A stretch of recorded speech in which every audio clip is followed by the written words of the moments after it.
അനധികൃത പുഴമണൽ കടത്തിലേർപ്പെട്ട വാഹനം തൃത്താല പോലീസ് പിന്തുടർന്ന് പിടികൂടി. ഞായറാഴ്ച പുലർച്ചെ 3 മണിയോടെയായിരുന്നു പോലീസിനെ വെട്ടിച്ച് വാഹനം കടന്നുകളഞ്ഞത്.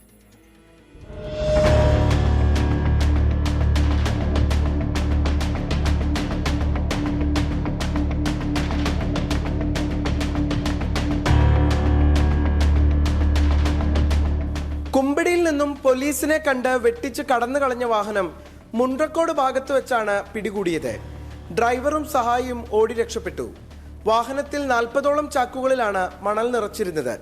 പോലീസിന്റെ ശ്രദ്ധയിൽപ്പെടാതിരിക്കാൻ ടാർപ്പായ കൊണ്ട് മൂടിയ ശേഷമായിരുന്നു മണൽക്കടത്ത്.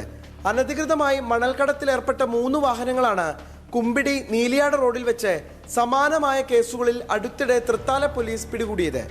പ്രതികൾക്കായുള്ള അന്വേഷണം പോലീസ് ഊർജിതമാക്കിയിട്ടുണ്ട്. 24 പാലക്കാട്.